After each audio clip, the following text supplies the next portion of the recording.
नमस्कार दोस्तों, आप कैसे हैं? आई होप कि आप अच्छे होंगे, स्वस्थ होंगे, सुरक्षित होंगे। मैं हूं आपका दोस्त शशि कुमार। आप देख रहे हैं रांची क्लब 2023 में आप सभी का स्वागत है। तो देखिए दोस्तों, अभी हम आए हुए हैं रांची के धुरवा डैम, जो कि छठ पूजा के नाम पे प्रसिद्ध डैम और पवित्र जगह और स्थान माना जाता है। तो चलिए दोस्तों, हम आपको दिखाते हैं धुरवा डैम की आज संध्या जो संध्या में सूर्य भगवान का आराधना किया जाता है और अर्घ दिया जाता है, उसके कारण तो हम दोस्तों आपको कुछ विशेष जानकारी देने जा रहे हैं। तो दोस्तों, छठ पूजा का तीसरा दिन शाम का समय डूबते सूर्य का अर्घ देने के लिए समर्पित है। छठ पूजा का तीसरा दिन की पूजा का महत्व बहुत बड़ा महत्व होता है। इस दिन की पूजा की चीजों में एक बांस का सूप, एक गिलास चम्मच दूध और पानी की तांबे का घड़ा, एक बड़ी टोकरी, एक प्लेट, एक दीपक और खाजा शामिल रहता है। और इसी के साथ दोस्तों हम आपको बता देना चाहते हैं, जो कि सनातन धर्म में छठ पूजा का खास महत्व है। यह दिवाली का 6 दिन बाद मनाया जाता है। इस साल छठ पूजा का उत्सव 17 नवंबर 2023 को शुरू हुआ, जिसमें छठ पवित्र स्नान के साथ कई अनुष्ठान में भाग लिए। 4 दिवसीय छठ पूजा का समापन 20 नवंबर को होगा। छठ पूजा का प्रत्येक दिन में अलग अलग अनुष्ठान शामिल है। तो दोस्तों, सबसे बड़ी बात कि दूसरे दिन व्रत रखा जाता है और सूर्य को अर्घ देने की परंपरा तीसरे और चौथे दिन तक जारी रहता है। आज छठ पूजा का तीसरा दिन है, ऐसे में उससे जुड़ी कुछ महत्व जानकारी हम आपको बताने जा रहे हैं। तो बने रहिए दोस्तों वीडियो के लास्ट तक, हम आपको बताएंगे छठ पूजा का कुछ खास बातें। तो छठ पूजा के तीसरे दिन को संध्या में अर्घ के रूप में मनाया जाता है। यह छठ पूजा का सबसे महत्वपूर्ण दिन होता है। इस दिन परिवार के सभी सदस्य नदी के किनारे जाकर डूबते हुए सूरज को अर्घ देते हैं। इस साल अर्घ 19 नवंबर 2023 रविवार यानी आज दिन इसी दिन सूर्य अस्त शाम 5:26 में होंगे। धार्मिक मान्यताओं के अनुसार व्रती रखे हुई इस दौरान प्रसाद सजाते हैं और कमर तक पानी में खड़े होकर परिक्रमा करते हैं। तो दोस्तों, छठ पूजा का तीसरा दिन शाम का समय डूबते सूर्य को अर्घ देने के लिए काफी महत्वपूर्ण है। छठ पूजा के तीसरे दिन का पूजा का महत्व, इस दिन की पूजा की चीजों में एक कहा जाता है, अगर इस दिन सच्चे दिल से छठी मैया और सूर्य भगवान की पूजा की जाए तो जीवन की हर मुश्किलों का अंत चंद दिनों में ही हो जाता है। अगर दोस्तों हम आपको बता दें कि हिंदू पंचांग के अनुसार कार्तिक मास के शुक्ल पक्ष के चतुर्थी से 7वीं तिथि तक छठ महापर्व मनाया जाता है। इससे भगवान सूर्य देव की पूजा होती है। छठ व्रत खास तौर पे पुत्र प्राप्ति के लिए किया जाता है।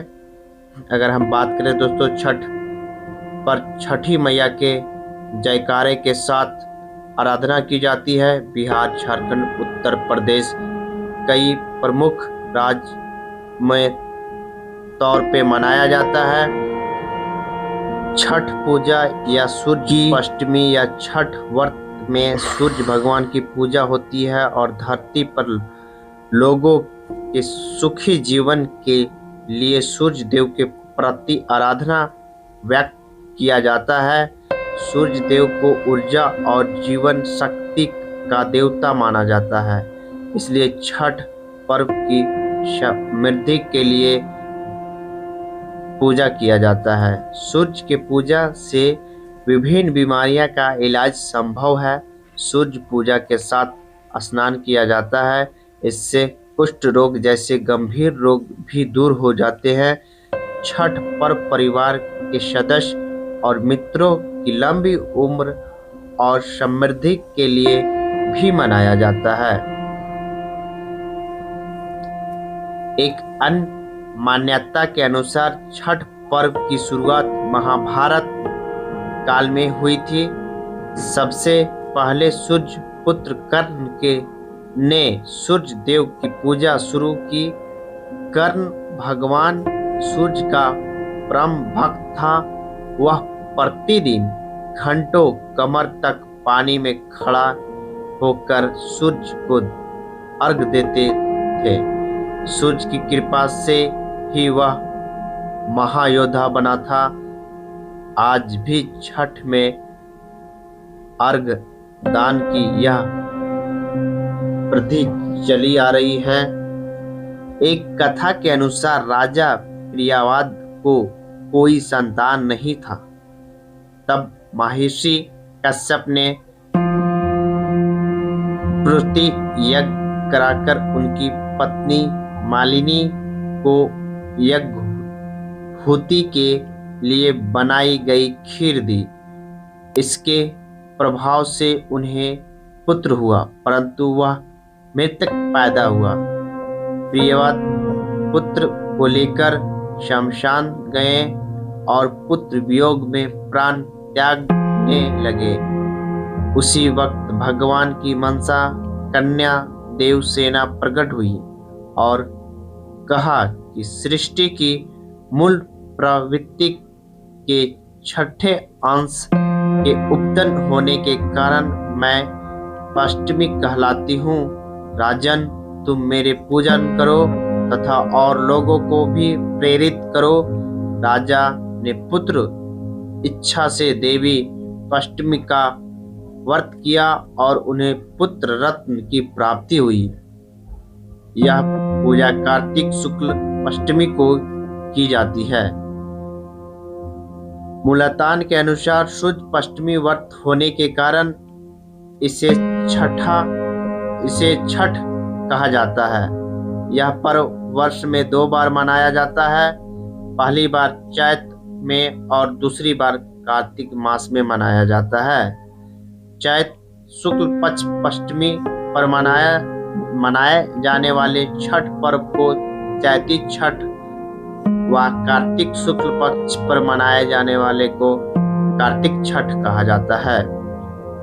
पारिवारिक सुख समृद्धि तथा मनोचित फल प्राप्ति के लिए यह पर्व मनाया जाता है। इस पर्व को स्त्री और पुरुष समान रूप से मनाते हैं।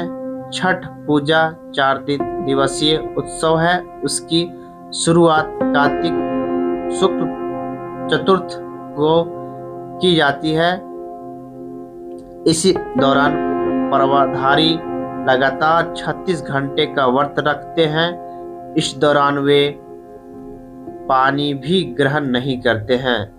छठ पर्व बांस निर्मित सूप टोकरी, मिट्टी के बर्तनों, गुड़ चावल और गेहूं से निर्माण प्रसाद को सुमधुर लोकगीत से युक्त होकर लोग जीवन की भरपूर मिठास और प्रसारण करते हैं। यह मुख्य रूप से पूर्वी भारत के बिहार, झारखंड, पूर्वी उत्तर प्रदेश, नेपाल के कई जगहों पे मनाया जाता है। छठ पूजा सूर्य उपासना का अनुपम लोक पर्व है। छठ देवी भगवान सूर्य देव की बहन है, जिनकी पूजा के साथ छठ मनाया जाता है। छठी मैया के प्रसन्न करने के लिए भगवान सूर्य की आराधना की जाती है। छठी मैया का ध्यान करते हुए लोग माँ गंगा, यमुना या किसी नदी के किनारे इस पूजा को मनाते हैं। इसमें सूर्य की पूजा अनिवार्य है, साथ ही किसी नदी में स्नान करना भी अनिवार्य है। इस पर्व में पहले दिन घर की सफाई की जाती है।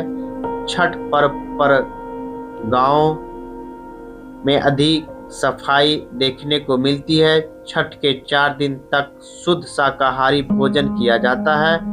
दूसरे दिन खरना का कार्यक्रम होता है। तीसरे दिन भगवान सूर्य को संध्या में अर्घ्य दिया जाता है और चौथे दिन भक्त उदीयम यानी सूर्य उगते हुए को अर्घ्य दिया जाता है। छठ के दिन अगर कोई व्यक्ति व्रत को करता है तो वह अत्यंत शुभ और मंगलकारी होता है।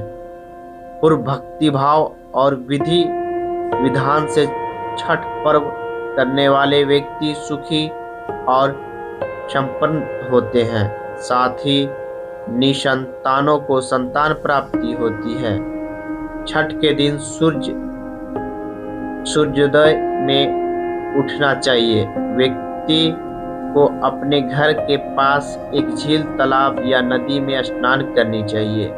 स्नान करने के बाद नदी के किनारे खड़े होकर सूर्योदय के समय सूर्य देवता को नमन करें और विधि पूर्वक पूजन करना चाहिए। शुद्ध घी का दीपक जलाएं और सूर्य को धूप और फूल अर्पण करें। छठ पूजा में 7 प्रकार के फूल, चावल, चना, तिल आदि या उक्त जल को सूर्य को अर्पण करें। अपनी सामर्थ्य के अनुसार ब्राह्मणों और गरीबों को भी भोजन करवाएं। गरीब लोगों को कपड़े, भोजन, अन्न आदि दान भी लोगों को करनी चाहिए, जिससे सूर्य भगवान प्रसन्न होते हैं और इस व्रत को करने वाले को सूर्य भगवान मनोकामना फल पूर्ण करते हैं। तो दोस्तों, अब हम आपको बताने जा रहे हैं कि छठी मैया कौन है। तो इसके अनुसार मान्यता है कि छठ देवी सूर्य की बहन है और उन्हीं को प्रसन्न करने के लिए जीवन के महत्वपूर्ण आवश्यकता में सूर्य व जल की महत्व को मानते हुए उन्हें साक्षी मानकर भगवान सूर्य की आराधना तथा उनका ध्यान करते हुए माँ गंगा, यमुना या किसी भी पवित्र नदी या पोखर, तालाब के किनारे यह पूजा की जाती है। अष्टमी माँ यानी छठ माता बच्चों की रक्षा करने वाली देवी है। इस व्रत को करने से संतान को लंबी आयु का वरदान भी मिलता है। इन छठे अषाढ़ के सर्वश्रेष्ठ मृतक देवी के रूप में भी जाने जाते हैं। वे बच्चे की रक्षा करने वाली देवी है। कार्तिक मास के शुक्ल पक्ष की पक्ष को इन्हें देवी पूजा की जाती है। शिशु के जन्म के 6 दिन बाद इन्हीं देवी की पूजा की जाती है। इनकी प्रार्थना से बच्चे को स्वस्थ, सफलता और दीर्घ आयु भी प्राप्त होता है। कथा के अनुसार प्रियव्रत का नाम के एक राजा थे। उनकी पत्नी का नाम मालिनी था। उनकी कोई संतान नहीं थी। इस बात से राजा और उनकी पत्नी बहुत दुखी रहते थे। उन्होंने एक दिन प्रतीक की इच्छा से महर्षि कच्छप द्वारा त्रिवेणी यज्ञ करवाया। इस यज्ञ के फलस्वरूप गर्भवती हो गई। 9 महीने बाद संतान सुख को प्राप्त करने के बाद का समय आया तो रानी को मरा हुआ पुत्र प्राप्त हुआ। इस बात का पता चलने पर राजा को बहुत दुख हुआ। संत शोक में वह आत्महत्या का मन बना लिया। लेकिन जैसे ही राजा ने आत्महत्या करने की कोशिश की, उनके सामने समुद्र में देवी प्रकट हुई। देवी ने राजा को कहा, मैं षष्ठी देवी हूँ। मैं लोगों को पुत्र का सौभाग्य प्रदान करती हूँ। इसके अलावे जो सच्चे भावना से मेरी पूजा करते हैं, मैं उसे सभी प्रकार के मनोरथ को पूर्ण करती हूँ। यदि तुम मेरी पूजा करोगे तो मैं तुम्हें पुत्र रत्न प्रदान करूंगी। देवी की बात से प्रभावित होकर राजा ने उनकी आज्ञा का पालन किया। राजा और उसकी पत्नी ने कार्तिक शुक्ल की पष्टमी तिथि के दिन देवी पष्टमी की पूरे विधि विधान से पूजा की। इस पूजा के फलस्वरूप उन्हें एक सुंदर पुत्र की प्राप्ति हुई। तभी से छठ का पर्व मनाया जाता है। छठ व्रत के संदर्भ में एक अन्य कथा के अनुसार, जब पांडव अपना सारा राजपाट जुए में हार गए, तब द्रौपदी ने छठ पर्व रखा। इस पर्व के प्रभाव से उसकी मनोकामना पूरी हुई तथा पांडवों को राजपाट वापस मिला। तो छठ पूजा की कहीं न कहीं महाभारत के टाइम से ही चलते हुए परंपरा आ रहा है। अगर दोस्तों बात करें कि छठी मैया ब्रह्मा जी की मानसा पुत्री है। मानसा पुत्री का अर्थ है तो पुत्र या पुत्री मन की इच्छा से हो, उसे मानसा पुत्र या पुत्री कहते हैं। ऐसी इच्छा से हो, ऐसा ही मान्यता है कि ब्रह्मा जी ने सृष्टि की रचना के दौरान अपने आप को दो भागों में विभाजित किया था। इन दो भागों में एक भाग पुरुष एक रूप में और दूसरे रूप प्राकृतिक के रूप में। इसीलिए छठी मैया को ब्रह्मा जी की मानसा पुत्री माना जाता है। इसी के साथ भगवान सूर्य की बहन भी माना जाता है। छठी मैया को संतान प्रतिनिधि की देवी माना जाता है। तो बने रहिए दोस्तों वीडियो के लास्ट तक। आज हम आपको दिखा रहे हैं ये जो नज़ारा आप देख रहे हैं, झारखंड की राजधानी रांची की है। और रांची में ये धुरवा डैम कहलाता है।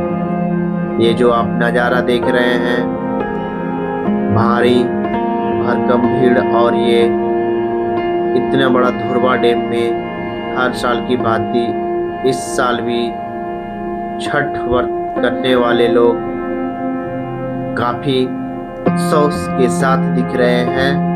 और पहला अर्घ जो है वो अब खत्म होने की संभावना में है। अब संध्या का अर्घ देने के बाद सभी भक्तजनों अपने अपने घर के लिए प्रस्थान करते हुए धुरवा डैम से धुरवा बस स्टैंड की ओर निकलते हुए ये नज़ारा देख रहे हैं। तो बने रहिए दोस्तों वीडियो के लास्ट तक। हम आपको बताएंगे आज छठ पूजा की संध्या की कथा के साथ विवरण करेंगे।